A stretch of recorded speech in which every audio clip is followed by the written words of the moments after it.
থেকে খুব সাবধানে থাকবে। ভুলে যেও না, ডিনা কিন্তু তোমার শত্রু। ও তোমার ভালো সহ্য করতে পারে না। ডক্টর রয় আমাকে স্ট্রিক্টলি বলেছিলেন তোমাকে কমপ্লিট রেস্ট দিতে, আর সেই জন্যই আমি মিথ্যা কথা বলেছিলাম, যাতে কেউ তোমাকে দিয়ে কোনো কাজ না করাতে পারে আর তুমি নিজে সাবধানে থাকো। That's it.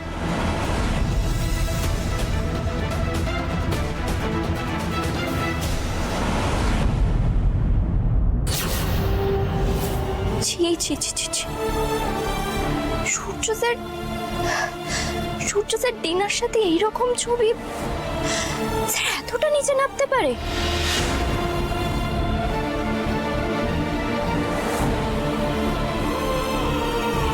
দিদি, তুই এতগুলো দিন এই মানুষটার সাথে কি করেছিলিস রে? তুই না আজকালকার যুগের মেয়ে, তোর মুখে এসব কথা একেবারেই মানে না। মানে মানে কি বলতে চাইছিস তুই? বুঝতে পারছিস না কি বলতে চাইছি? এআই, তুই তো নিজেও বলিস এআই দিয়ে আজকাল কত ধরনের ছবি বানানো যায়, কত লোকের কত কি ছবি বানানো যায়।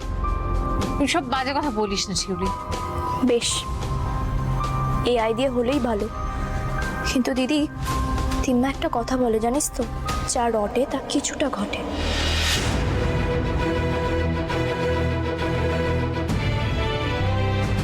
কি বলতে কি চাইছিস তুই? দেখ দিদি, তুই রাগ করার যাই কর, সত্যিটা তো তোকে বলতেই হবে। তুই কেন ওই বাড়ি ছেড়ে চলে এসেছিস? তুই কেন সূর্য স্যারকে ছেড়ে চলে এসেছিস? কারণ সূর্য স্যার তোকে মিথ্যে কথা বলেছিল, তাই তো? আর ইচ্ছা মতো কথা বলতে গিয়ে যে সামনের মানুষটার খারাপ লাগে সে কথাটা একবারও ভাবেনি। আমার কি মনে হয় জানিস তো দিদি, সূর্য স্যারকে বাইরে থেকে দেখলে যেরকম মনে হয় সেরকমটা নয়। অবশেষে গিন্নিমারই তো ছেলে, কত আর ভালো হবে। অনেক কথা বলে ফেলেছিস, এবার থাম। আমার আর সূর্য স্যারের মধ্যে যা খুশি হয়ে থাকুক সেই নিয়ে কথা বলার অধিকার কেউ তোকে দেয়নি। সূর্য স্যারের চরিত্র কেমন সেটা আমি তোর থেকে শুনতে আসবো না। এত কথা বলিস না চিউলি। যদি আমার এই বাড়িতে থাকা নিয়ে তোদের অসুবিধা হয়ে থাকে, আমি কাল ভোরে এই বাড়ি ছেড়ে চলে যাবো।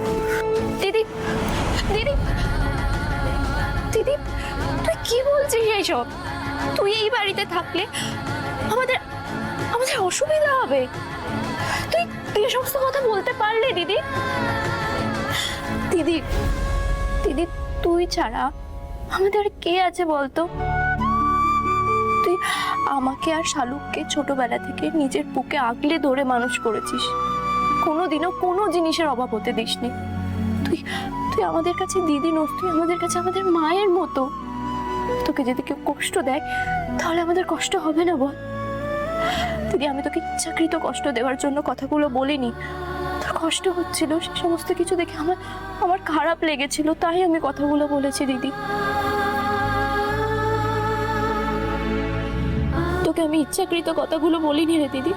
প্লিজ তুই আমাকে ভুল বুঝিস না, প্লিজ প্লিজ তুই আমাকে ভুল বুঝিস না দিদি। এত কষ্ট পাস না রে সোহাগ, মাথার উপরে ভগবান আছেন, দুঃখের পরেই তো সুখ আসে। আমাদের সুখের দিন ঠিক আসবে, দেখিস, ঠিক আসবে।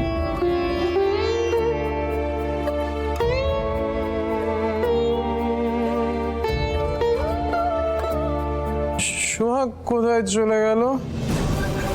কয়েনশোটা কর্তা, এই যে বিষ্ণুদা, সোহাগ নিশ্চয়ই রান্নাঘরে ঢুকেছে না? বৌদি রান্নাঘরে ঢুকবো কেমনে?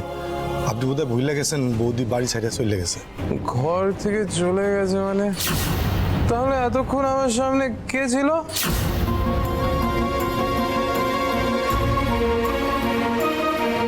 সূর্য, আমার মনে হয় তুমি হ্যালুসিনেট করছো, এখানে সোহাগ নেই। আমি হ্যালুসিনেট করছি? ইউ আর রাইট ডিনা, আমি সোহাগকে